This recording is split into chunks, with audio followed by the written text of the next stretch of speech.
Сайн байцгаана уу? Үндэсний статистикийн хорооноос 2020 оны эхний 11 сарын нийгмийн салбарын статистик мэдээллийг танилцуулъя. Бүртгэлтэй ажилгүй иргэдийн статистик. Аймаг нийслэлийн хөтөлмөр эрхлэлтийн байгууллагад 2020 оны 11-р сард ажилгүй 6.4 мянган иргэн шинээр бүртгүүлж, бүртгэлтэй байсан 2.2 мянган иргэн ажил зуучлагдсан орж, ажил идэвхтэй хайхгүй байгаа шалтгаанаар 4 мянган иргэн бүртгэлээс хасагдсан байна. Улсын хэмжээнд өмнөх оны мөн үеэс шинээр бүртгүүлсэн ажилгүй иргэд 18.6%-аар, ажил зуучлагдсан орсон иргэд 34.4%-аар, ажил идэвхтэй хайхгүй байгаа шалтгаанаар бүртгэлээс хасагдсан иргэд 25.5%-аар тус тус буурсан байна. Хөдөлмөр эрхлэлтийн байгууллагад ажил хайж бүртгүүлсэн иргэд 2020 оны 11-р сарын эцэст 30.9 мянга байгаа ба үүнээс 60.1% нь бүртгэлтэй ажилгүй иргэд, 39.9% нь ажилтай боловч өөр ажил хайж байгаа иргэд байна. Нийт бүртгэлтэй ажилгүй иргэд өмнөх оны мөн үеэс 12.1%-аар буурч өмнөх сараас 1.5%-аар нэмэгдсэн байна. Бүртгэлтэй ажилгүй иргэдийн 53.2%-ийг эмэгтэйчүүд, 1.9%-ийг хөгжлийн бэрхшээлтэй иргэд эзэлж байна. Хөдөлмөр эрхлэлтийн байгууллагад 2020 оны 11-р сард 6.4 мянган хүн шинээр бүртгүүлсэний 55.3% нь ажлаас чөлөөлөгдсөн болон халагдсан иргэд байжээ. Бүртгэлтэй ажилгүй 2 хүн тутмын нэг нь бүрэн дунд боловсролтой, 3 хүн тутмын нэг нь дипломын болон бакалаврын дээд боловсролтой иргэд байна. Улсын хэмжээнд бүртгэлтэй ажилгүй иргэдийн 55.1%-ийг 15-аас 34 насны залуучууд эзэлж байна. Цалингийн статистикийг танилцуулъя. Нийгмийн даатгалын ерөнхий газрын нийгмийн даатгалын шимтгэл төлөлтийн тайланд 2020 оны 3 дугаар улирлын байдлаар 44.3 мянган аж ахуй нэгж байгууллагын 697.6 мянган ажиллагчид хамрагдсан байна. 2020 оны 3 дугаар улирлын байдлаар нийгмийн даатгалын шимтгэл төлөлтийн тайланд хамрагдсан нийт 697.6 мянган ажиллагчдын медиан цалин 942 мянган төгрөг байжээ. Харин нэг ажилтнанд ногдох сарын дундаж цалин 2020 оны 3 дугаар улирлын байдлаар 1.3 сая төгрөг болж өмнөх оны мөн үеэс 102.7 мянга буюу 8.8%-аар, өмнөх улирлаас 7.8 мянган төгрөг буюу 0.6%-аар нэмэгдсэн байна. Ажиллагчдын сарын дундаж нэрлсэн цалин 2020 оны 3 дугаар улиралд 2015 оны 4 дугаар улирлаас 1.5 дахин нэмэгдсэн хэдий ч худалдан авах чадварыг илэрхийлэх бодит цалин 16.8%-аар нэмэгдсэн байна. Нийгмийн даатгалын шимтгэл төлөлтийн тайланд хамрагдсан ажиллагчдын 12.2% нь 420 мянган төгрөг хүртэлх цалинтай, 21.2% нь 420-оос 700 мянган төгрөгийн хооронд цалинтай, 27% нь 700-аас 1.1 сая төгрөгийн цалинтай, 17.3% нь 1.1-ээс 1.5 сая төгрөгийн цалинтай, 10.1% нь 1.5-аас 2 сая төгрөгийн цалинтай, 7.2% нь 2 саяас 3 сая төгрөгийн хоорондох цалинтай, 5% нь 3 сая төгрөгөөс дээш цалинтай ажиллагчид байсан байна.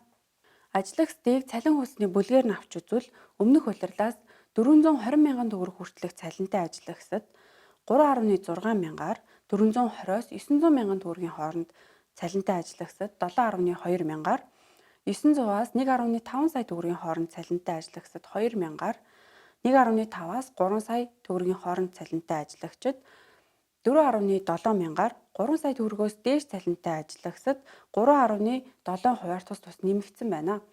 Аж ахуй нэгж байгууллагын ажиллагчдын тооны бүлгээр нь авч үзвэл 1-ээс 9 ажиллагчтай аж ахуй нэгж байгууллагын сарын дундад цалин 829.4 мянган төгрөг, 10-аас 49 ажиллагчтай аж ахуй нэгж байгууллагын сарын дундад цалин 1 сая төгрөг, 50-аас 99 ажиллагчтай аж ахуй нэгж байгууллагын дундад цалин 1.1 сая төгрөг, 100-аас 199 ажиллагчтай аж ахуй нэгж байгууллагын дундад цалин 1.3 сая төгрөг, 200 ба түүнээс дээш ажиллагчтай аж ахуй нэгж байгууллагын дундад цалин 1.8 сая төгрөг байна. Ажиллагчдын сарын дундаж цалинг эдийн засгийн бүх төрлийн үйл ажиллагааны салбарын ангиллаар авч үзвэл уул уурхай олборлолтын салбарт ажиллагчдын хамгийн өндөр буюу 2.9 сая төгрөг байгаа бол хамгийн бага нь зочид буудал, байр сууцаар үйлчлэх болон нийтийн хоолны салбарын ажиллагчдын 799.7 мянган төгрөг байна.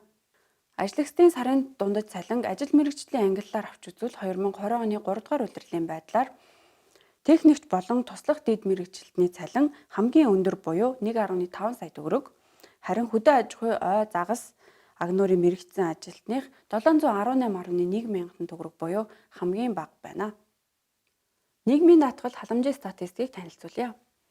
Нийгмийн даатгалын ерхий газрын мэдээллээр нийгмийн даатгалын сангийн орлого 2020 оны эхний 11 сард 2.3 их найт төгрөг болж өмнөх оны мөн үеэс 6%-аар буурсан байна. Нийгмийн даатгалын сангийн орлого буурахад үйлдвэрлэлийн осол мэргэжлээс шалтгааллах өвчний даатгалын сангийн орлого 31.5%-аар буурсан гол нөлөө үзүүлсэн байна. Харин нийгмийн даатгалын сангийн зарлага 2020 оны эхний 11 сард 2.9 их найт төгрөг болж өмнөх оны мөн үеэс 26.1%-аар нэмэгдсэн байна. Нийгмийн даатгалын сангийн зарлага нэмэгдэхэд тэтгэврийн даатгалын сангийн зарлага 18.2%-аар, үйлдвэрлэлийн осол мэргэжлээс шалтгааллах өвчний даатгалын сангийн зарлага 3.7 дахин нэмэгдсэн гол нөлөө үзүүлсэн байна.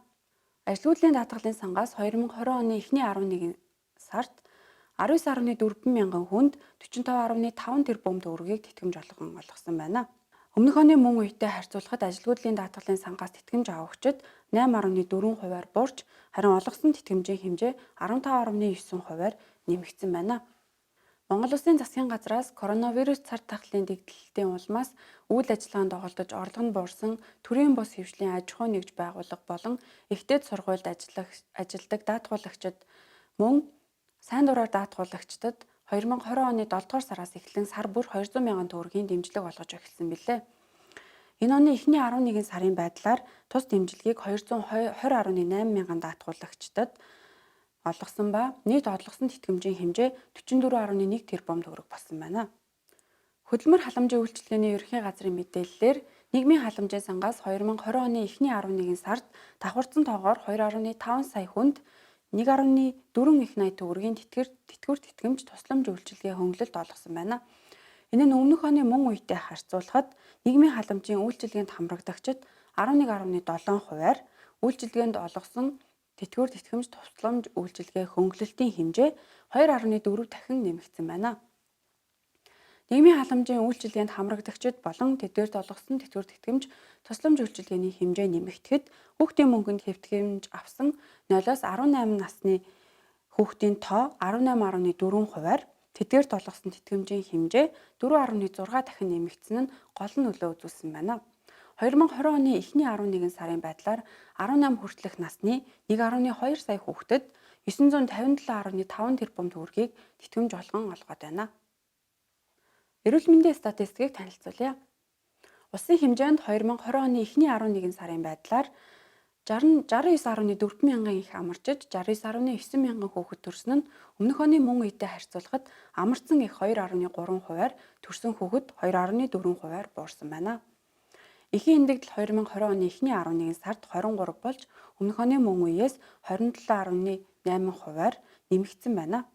Эхийн эндэгдлийн харьцаа буюу 100 мянган амьд төрөлтөд ногдох эхийн эндэгдэл 33 болж өмнөх оны мөн үеэс 8-аар нэмэгдсэн байна. 5 хүртэлх насны хүүхдийн эндэгдлийн түвшин 2020 оны эхний 11 сард 14 болж өмнөх оны мөн үеэс 2-оор, нялхсан эндэгдлийн түвшин 12 болж 1-ээр буурсан бол нярайн эндэгдлийн түвшин 8 болж өмнөх оны мөн үеийн түвшинд байна. Халдвар төвчнөөр өвчлөгчид 2020 оны эхний 11 сард 31.2 мянга болж өмнөх оны мөн үеэс 21%-аар буурсан байна. Халдвар төвчнөөр өвчлөгчдийн тоо буурахад салхин цэцгээр өвчлөгчид 69%-аар, цусан суулгаар өвчлөгчид 50.3%-аар, вирус хепатит халдвараар өвчлөгчид 28.2%-аар, сүрийгээр өвчлөгчид 6.9%-аар буурсан гол нөлөө үзүүлжээ. Халдвар төвчнөөр өвчлөгчдийг халдварын замын төрлөөр нь авч үзвэл 2020 оны 11-р сард бэлгийн замаар дамжих халдварын тохиолдол 1030 болж өмнөх сараас 27.2%-аар, цусаар дамжих халдварын тохиолдол 27 болж 12.9%-аар, амьсгалын замаар дамжих халдварын тохиолдол 1279 болж 3%-аар, гидсний халдвар төвчин 92 болж 50.1%-аар тус тус буурсан байна. Улсын хэмжээнд 2020 оны 11-р сард ХДХВ дохын 4 тохиолдол илэрч нийт улсын хэмжээнд бүртгэгдсэн ХДХВ дохын тохиолдол 309 болсон байна. Гэмтгэргийн статистикийг танилцуулъя. Улсын хэмжээнд 2020 оны эхний 11 сард бүртгэгдсэн гэмт хэрэг 22.5 мянга болж өмнөх оны мөн үеэс 25%-аар буурсан байна. 16 түүнээс дээш насны 10 мянган хүнд ногдох гэмт хэрэг 2020 оны эхний 11 сард улсын дунджаар 106 болж өмнөх оны мөн үеэс 33-аар буурчээ.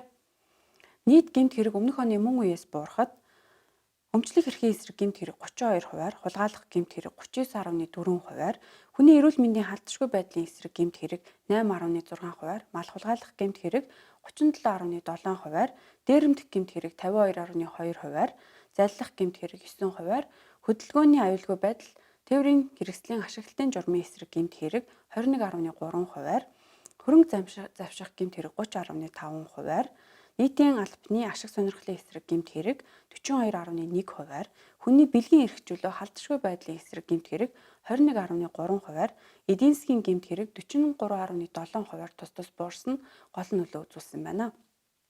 Гэмтгэргийн улмаас учирсан хохирол 2020 оны эхний 11 сард 254 тэрбум төгрөг учирсан хохирол 77 тэрбум төгрөг болж өмнөх оны мөн үетэй харьцуулахад учирсан хохирол 54.1%-аар дөхөн төлөвлөсөн хохирлын хэмжээ 42.8%-аар тус тус өссөн байна. Гэмтгэргийн улмаас 2020 оны эхний 11 сард 7.7 мянган хүн гэмтэж 645 хүн нас орсон байна. Энэ нь өмнөх оны мөн үетэй харьцуулахад гэмтсэн хүн 4%-аар, нас барсан хүн 30.3%-аар буурчээ. Улсын хэмжээнд 2020 оны эхний 11 сард 88.1 мянган хүн эрүүлжүүлэгдэж 15.6 мянган хүн баривчлагдсан байна. Өмнөх оны мөн үетэй харьцуулахад эрүүлжүүлэгдсэн хүн 10.4%-аар буурсан бол баривчлагдсан хүн 15.6%-аар нэмэгдсэн байна. Баярлалаа та бүхэнд.